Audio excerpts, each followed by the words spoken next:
everybody. It is Saturday Night Live.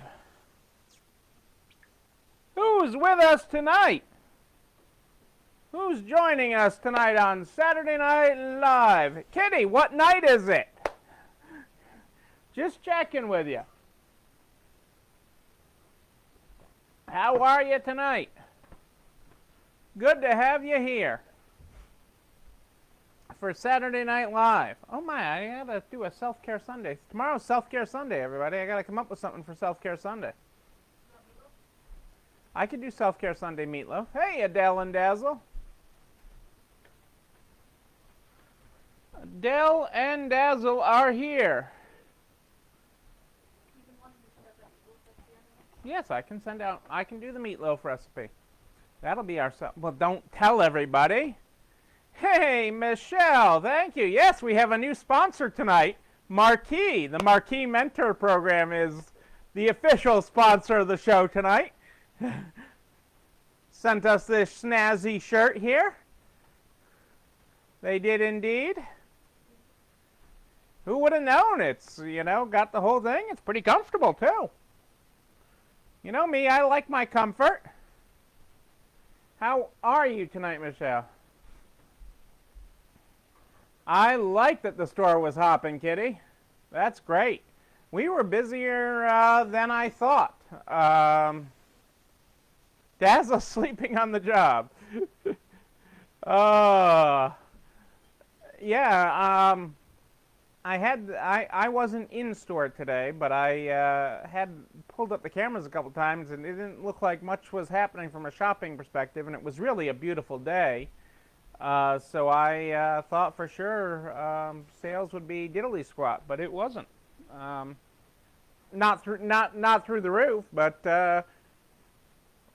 I will take it. Well, that's what's going to be the Self-Care Sunday recipe. Rebecca's meatloaf recipe will be the Self-Care Sunday recipe, but we'll get to that. Tell us what you're grateful for this Saturday night. Hello, Jennifer. Welcome to the program. Great to have you here. Good to have you all. I thought of you the other day, Jennifer. Well, I think besides the fact that I owe you a call, I thought of you and your Peloton. Amazon is coming out with an offshoot of the Peloton. They're coming out with their own Peloton, the Amazon-ton or whatever it is, for $500. Oh my! I think that's a little out there, but I'm glad to see progression, but I still worry about the mask thing. Yeah, Kitty, last weekend was a real weekend, I think. This weekend will be a decent weekend, I think. You know, I never judge it till it's over. Meatloaf and scalloped potatoes. Well, you gotta see, I don't know if Rebecca has a picture to go with her recipe. It comes out really nice the way she does the tomatoes and she does all things.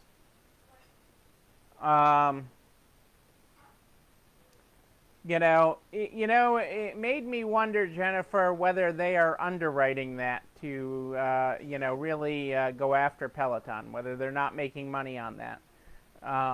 And actually losing money on that. Yeah, that's very scary. Rebecca's coming down there in a couple of weeks, down to Florida, for her graduation. Well, it was supposed to be spring break trip, which was supposed to be her graduation present. Rebecca's headed to the Great Mouse Land in a couple of weeks. The Walt Disney World Resort, excuse me, in a couple of weeks. Sort of feeling like it's the safe time to go. Yeah, everything on Amazon's a loss leader, though, Kitty, because they have lots and lots of other people's money. Happy Saturday, Kelly. Great to have you here. Everything on Amazon is a loss leader. That's the problem with Amazon. But I digress. We've gotten off topic. Tell me what we're grateful for, people. Tell me what we're grateful for this Saturday night. I'm grateful for a snazzy new shirt from tonight's sponsor, Marquee, the Marquee Mentor Program.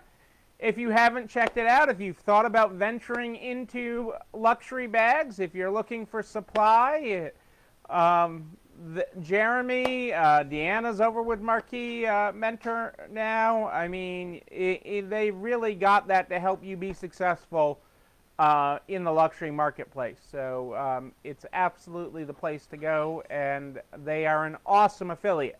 Not just because they sent me a shirt. You can't buy me for a shirt. They are good people. You can't buy me for. You can't just buy me. But Marquee, Jeremy and Deanna, they've just been great friends of this industry, and everybody here. So give them a shout. Peloton's done a lot of good things and a lot of things right, and I mean, like any company, but it's what Amazon is doing, I'm not sure, and especially where they're directly comparing it to Peloton. I mean, they have a lot deeper pockets than Peloton. I'm not afraid of competition in and of itself. Michelle has used Marquee in the past and very pleased with the condition of the handbags. That's great, Michelle.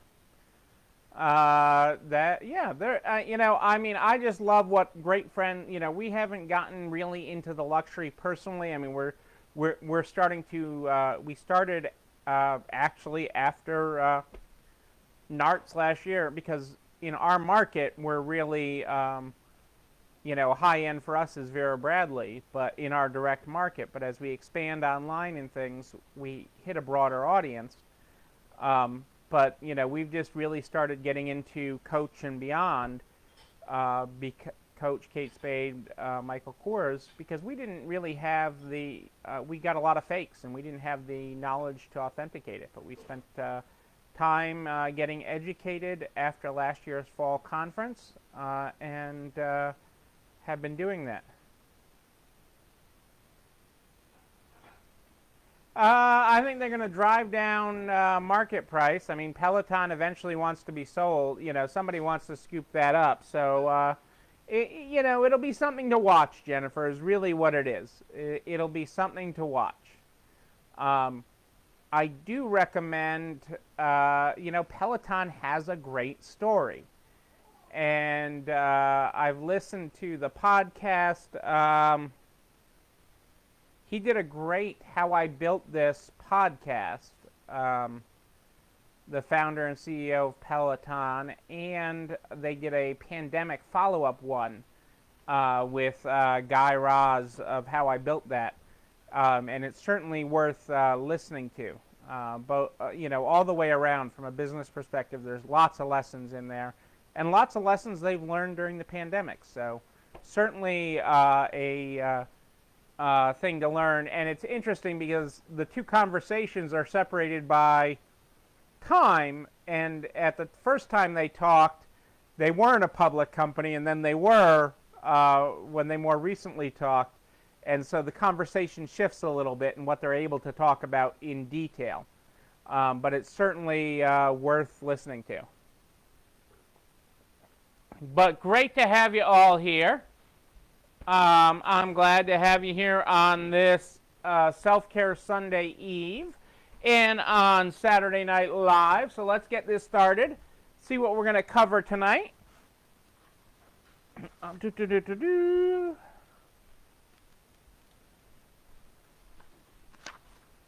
Hang on a second here.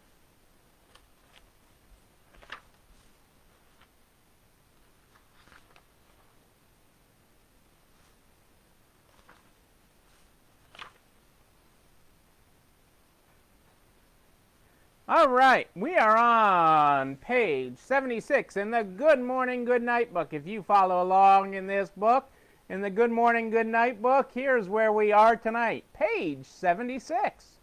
Good morning, write a bit, just for yourself. Give that maelstrom in your head a place to land. Look at everything swirling around in there. I always say it all starts up here. Well, ladies and gentlemen, you did it. Depending on how you're counting, depending on your count, you have survived week 27 or 28 of this pandemic. Week 27 or 28, no matter how you sliced it, you've survived it. You're growing your way out of this. I am so proud of you guys.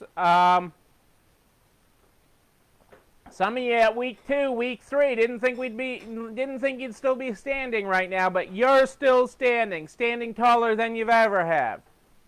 Like a true survivor, like a little kid. You guys are doing it.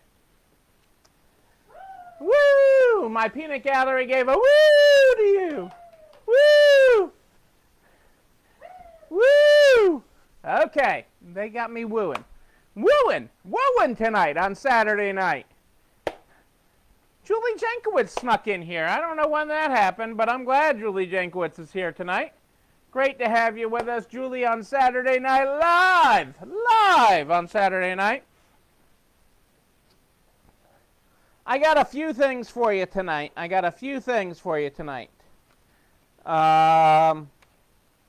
are kind of interesting that I was going to cover. Our friends at Dunkin', they think the world runs on them. I'm still a stronger coffee guy. I'm more of a Starbucks guy. Cassandra got coffee and a breakfast sandwich at Dunkin' this morning. The sandwich might have been better had she not had it 4 hours later or 5 hours later. But you know what life's like that. But 1 in 5 purchases at Dunkin' is now made digitally. So people are buying on the app or online and picking up. So 1 in 5 of their orders are not being paid for with cash or in store. So that is an interesting stat. You know, that's 20%. And, you know, that's a big shift. That's a shift in their business. So it's, you know, part of that's having a good app, part of that's having a good powered website, and part of that's having the back end to support that, so that when your orders are coming in, you can have these already, no matter how everybody's pulling up, that you can find your order.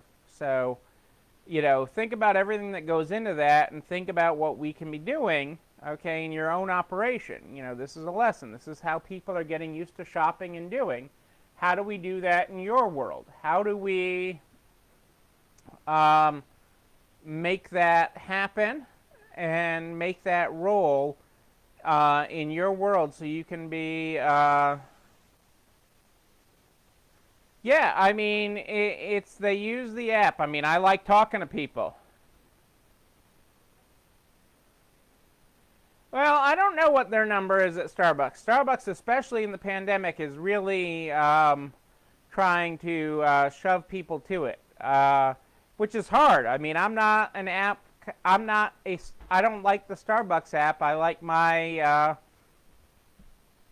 triple espresso frappuccino or my Starbucks double shot, and I like that. And I like whipping out my gold card, okay, at Starbucks. I have the Starbucks gold card, and you know, they won't take that right now. They're not handling the cards. You have to pay on the app if you're, you know, earning your stars and your points. Part of it's about loyalty. So are you earning your loyalty points? What are you giving people as a reason to have it is a big part of that. You know, that becomes part of it, is what are you giving to get it?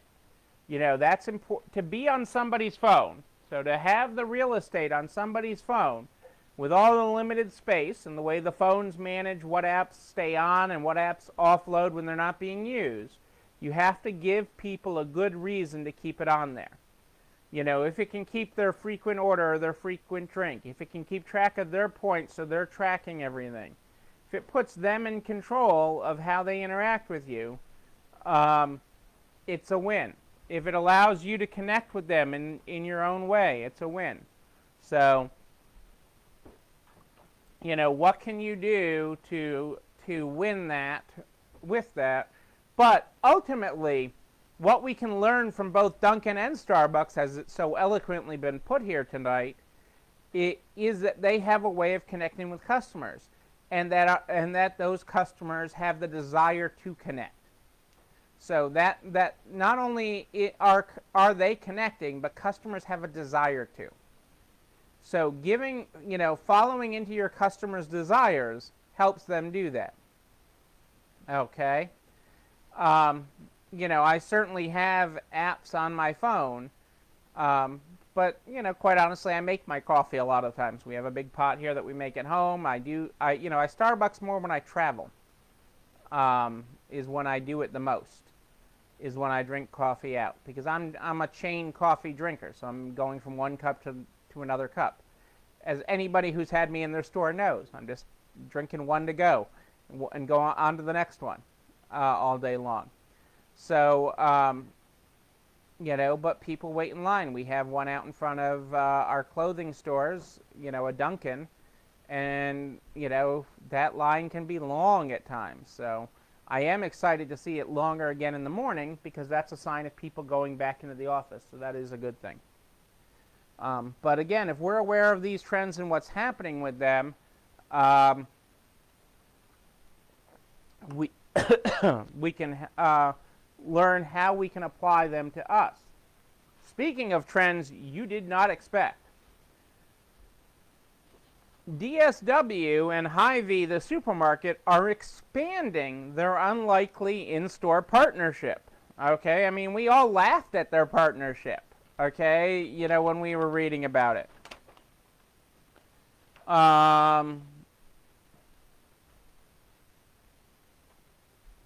They started this in April by displaying top-selling products in a pallet format in more than 120 stores.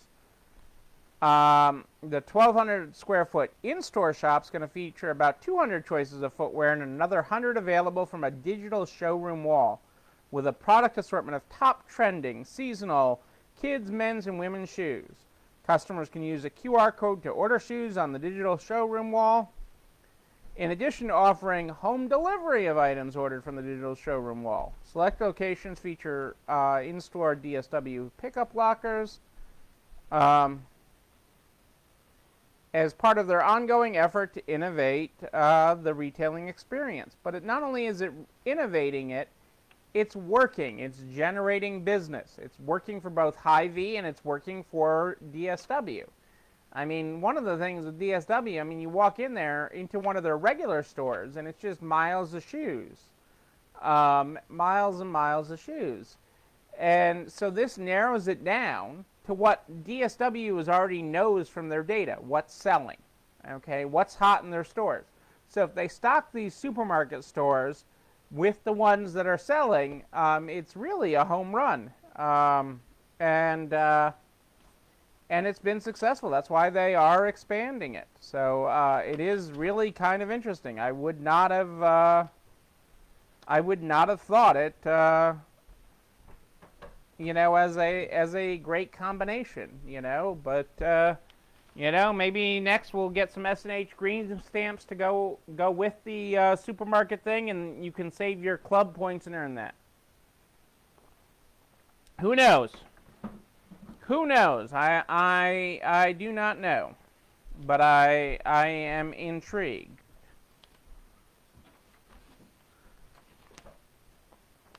Since we were talking about our friends at Amazon just a little while ago, how an Amazon bribery scheme became a $100 million swindle. That's like 1/10 of $1 billion. $100 million swindle. It sounds like the plot of a made-for-Netflix crime drama. A Brooklyn businessman stuffs $8,000 in cash in a suitcase and calls an Uber to send it to accomplices.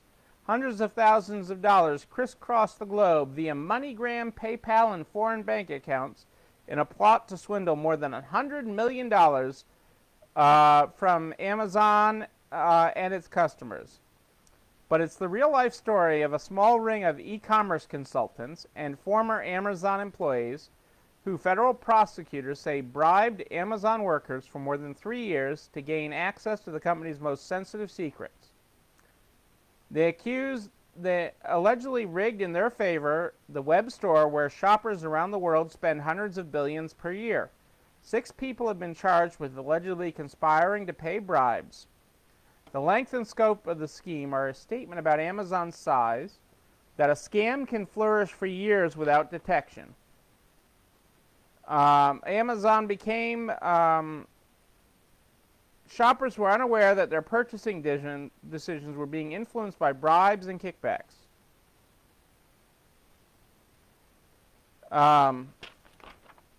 The ring stole terabytes of confidential company data and devised ways to game the system so some merchants would get more business while their competitors got shut down. Some scammers got products Amazon had removed for safety reasons put back on the site. Shoppers were unaware that their purchasing decisions were being influenced by bribes and kickbacks. For a few $100s, you can get an Amazon insider to erase negative customer reviews about products. And $5,000 would buy a takedown, in which company consultants conspired to eliminate a competitor from the site by buying its products and leaving negative feedback that they knew would trigger a suspension of the product. The enterprise scammed more than $100 million from Amazon and its customers by way of these and other competitive benefits.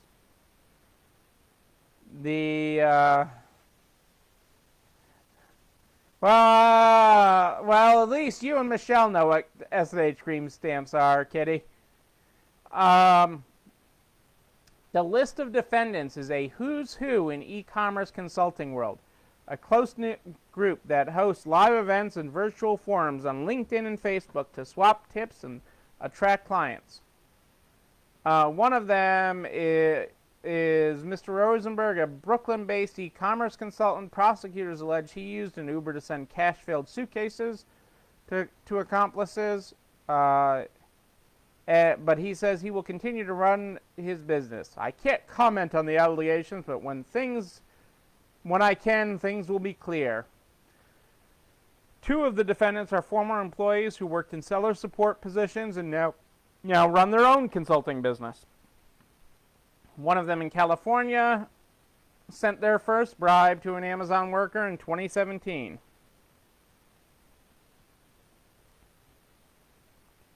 And they also attacked people who didn't pay for their services that they were supposed to.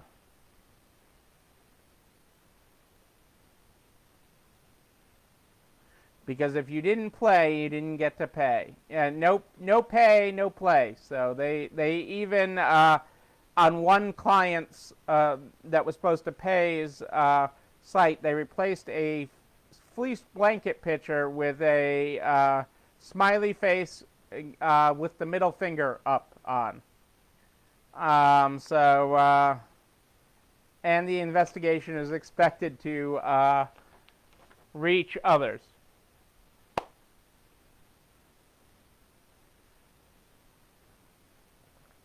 So that's just, there is fraud in everything. Out of the death of one thing, a new furniture concept's about to debut. Love's Furniture and Mattresses, the retailer which was established when it purchased the inventory and assets of 27 Art Van Furniture, Levin Furniture, and Wolf Furniture stores, will make its debut in Pittsburgh and McMurray, Pennsylvania, with additional stores due to open in the coming week. And they are currently hiring to support 31 locations across Pennsylvania, Ohio, and Michigan. Love stores will carry an array of home furnishings, including mattresses, sofas, love seats, dining furniture, and more, with both name brands and exclusive ones across all price points. Customers will have the option to choose how they want to shop, either independently or with the assistance of employees who will provide in-person or online. Love's will offer by appointment shopping as well, promising personalized service without pressure. The CEO is a former Art Van executive, but he saw a better way to build a furniture buying experience, one that's personalized and designed to encourage exploration. Well, I'm glad to see something good coming out of something bad.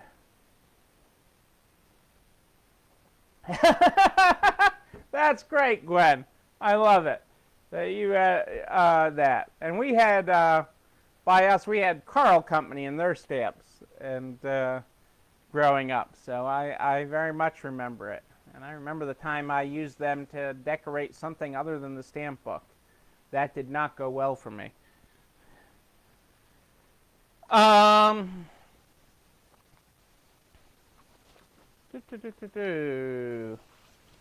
Couple more things for you here tonight. Facebook is threatening to leave Europe. Leaving Europe! How can you leave Europe and say goodbye to Europe? Due to proposed new data sharing regulations. The European Union's privacy regulator sent a preliminary order to Facebook which called for it to suspend data transfers about its EU users back to the US, warning that their EU officials are increasingly concerned about potential surveillance practices by the US government and are looking to limit such by restricting the flow of user information. So this is the same sort of thing that's going on with the US and China on TikTok, but the EU taking on an American company is another twist on it. So this is just a preliminary thing. But Facebook is saying it's not clear how we would be able to provide Facebook and Instagram services in the EU, and we may cease to do that. Facebook and Instagram have more than 410 million users in the EU region.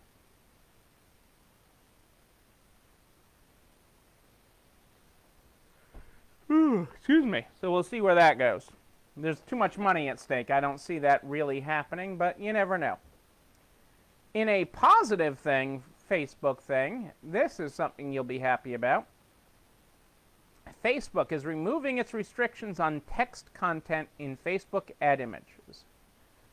According to reports, Facebook is removing its restrictions on ads which include more than 20% text in the main image.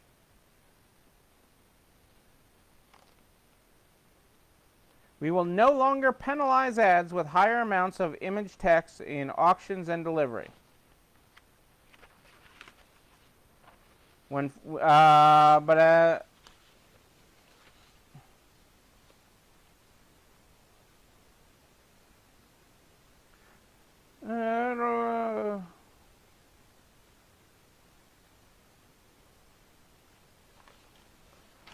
So they are going to update that. So that's a good thing. So you don't have to count your percentage of text anymore. It's in the process of being rolled out now. So expect it to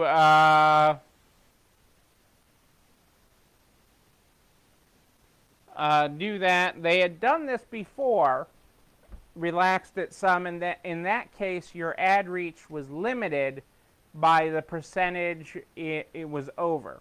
So if it was 10% over, your ad reach potential would be reduced by 10%, is how it was done before.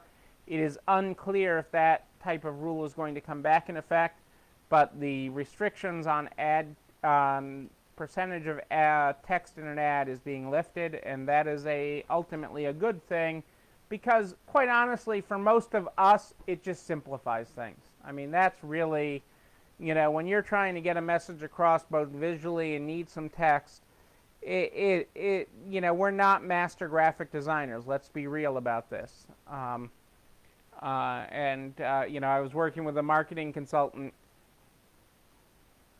last week, and they're like, well, we have somebody else that, they were with a big company, so they had, huge departments of other people that could help with things and get that down, that it wouldn't be a big deal, designers and such. You running your store don't have that. You are the designer. You are the advertising department. So ultimately, this is a good thing for you.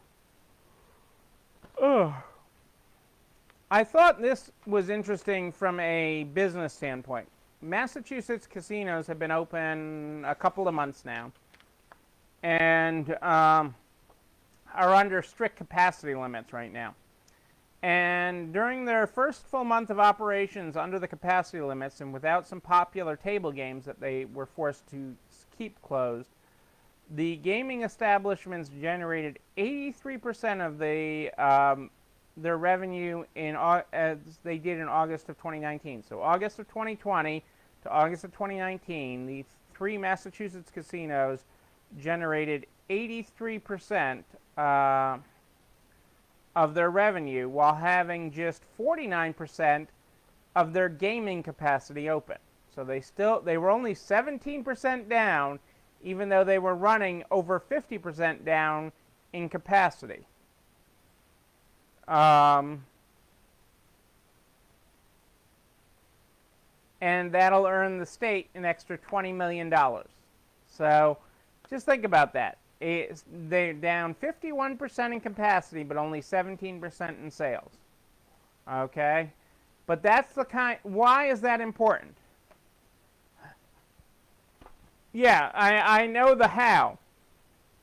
Let me go to why that's important. Okay, that shows you the amount of money that is sitting on the sidelines right now. Both for shopping, excess entertainment, anything, there's a ton of money sitting on the sidelines. And I'm not a big gambler. I work too freaking hard for my money. I like to, if you can per se say gambling for the entertainment value,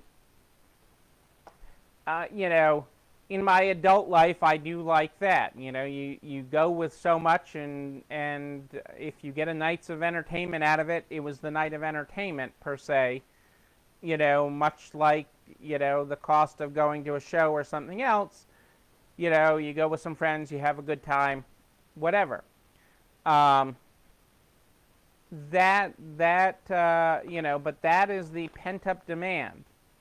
Okay, for any type of entertainment. And the kind of money that's sitting on the sidelines this holiday season as people look for something else to buy that isn't experiences. You're not going to buy concert tickets even for a potential concert next year. Cassandra messaged me, I said it the other day that, I really would love to see this concert if it really happens next year. I mean, tickets aren't on sale yet anyways. But, so there is that. People are going to buy other things, and they're going to buy things in your store if you make it easy for them. There is the money out there. Hey, Max is here. Hey, Max. I always worry when Max starts wandering around without any person. Oh, okay. My peanut gallery is there. I just didn't see them.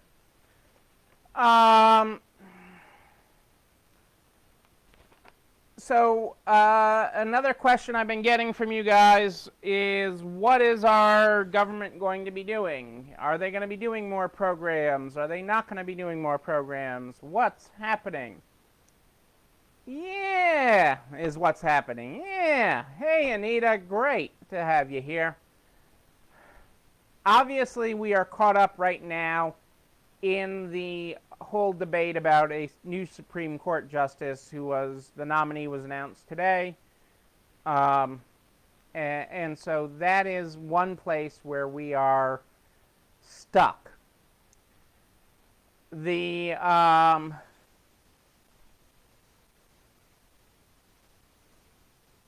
correct, Michelle. Average transaction is way up for most people.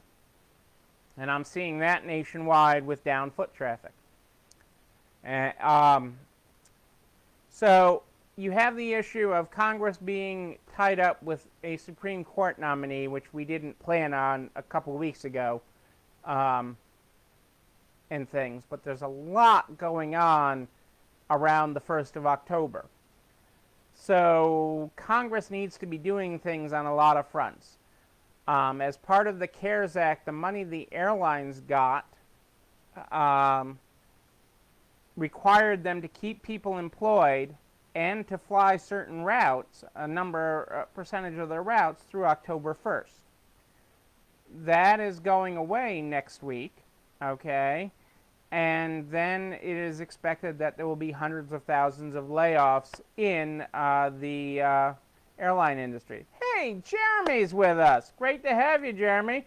Making me look good tonight, and we've been talking about you all night here. Been hearing some of the great handbags you've been supplying people and helping people be better mentors with Marquis and learning about the luxury market. Nice looking shirt, comfy too. But I can't be bought for a shirt. You know, you are a great affiliate to the resale industry. Marquis, Jeremy, Deanna, everybody with it is a great resource. So proud to wear the shirt, and it does look good. Hey, Ellen, great to have you here today. It was even greater to talk to you today. Hope all is still well tonight here on the beach. So you have the airline issue. You have what is happening on main streets around the country that need more resources. The states need money. So there's a lot at play here. I don't know for sure. Yes, they need to get another bill done. I don't know that that's going to happen. What is being talked about right now is some backdoor stuff where they can reappropriate some of the money that's been appropriated, but yes, it is a bad stock market month, Kitty. You are right. So they are talking about reappropriating some of the money they have sitting on the sidelines from the CARES Act that hasn't been spent. Money from the original PPP program that hasn't been spent, money from the Fed's Main Street Lending Program that, if they reappropriated it, would allow for another PPP, for example, would allow them to shift some money to some state thing or unemployment. So they're looking at how they can make a side deal without going back to a full Congress and doing things. Will something come of that? I don't know. I think this is going to be an interesting week. Not only because of the Supreme Court battle, but because of the things that expire October 1st that are going to have a drastically negative effect on the economy. So that could really tank things and make it a black October. So I don't know for sure. I am monitoring and talking to people, but I am encouraged by that. And yes, I know how much another PPP would help. I was emailing back and forth with people today on that, and you know, we'll see. If they can harangue, if our buddy Steve, you know, may have to give him a hug, elbow or something, right? I'm not allowed to give him an elbow to the gut, but I can give him an elbow to the elbow. I don't know. I'm not coordinated enough to do this, guys. I'm just not. So we'll see. We'll see. They know they need to do something. Both sides know. But in the absence of, they're trying to see what they can do without voting on it, because it's just too freaking partisan, which is ridiculous. It's sad. It's sad. It shouldn't be like this. Not when there's this much pain out there. It is time for there not to be business as usual in Congress. So that is my message to them. That is what I am telling them. That is what I'm talking to anybody that will take my call or email. It always surprises me who does.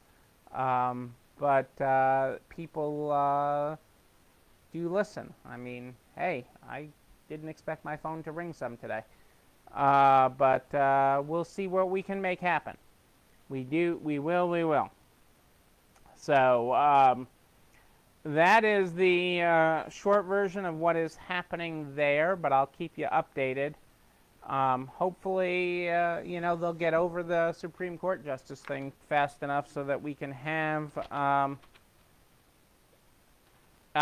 further discussion, you know, just make things happen, including simplified forgiveness.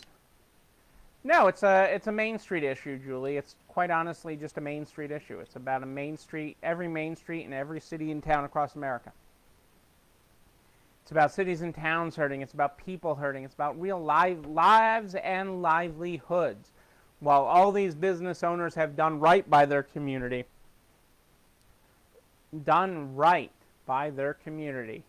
and done the right things to keep their community safe. We need the government to step in and make sure that they help save their main streets and the tax base of their town. So we will see, and I will keep you posted. You know, this video and everything we talk about here, everything goes over to narcs.org/resalestrong, narcs.org/resalestrong by noon the next day. We're incredibly thankful for Cassandra and Adele for making that happen. Incredibly thankful that they have taken it on and helped keep that up. And it's there to help keep you organized so you can catch the replay. And that's incredibly humbling how much replay time you guys watch. And it's also there so you can share it with everybody you know. Butcher, baker, candlestick maker. We're getting everybody to the other side of this. Everybody. Every single person. And we will get them to the other side. And that's what we're here for. We're here to help everybody. You have a question in between. I'm here every night at more 8 than ish, live in the Nards private Facebook group. Live, you find me here every night, taking your questions, updating you on what's happening. But if you have a question in between, you just email me. Email me at Neil, N-E-I-L, at ECIstores.com, N-E-I-L at ECIstores.com. We start this program every night, with the Good Morning, Good Night book. The Good Morning, Good Night book is how we start this. Tonight we are on page 76. Good morning.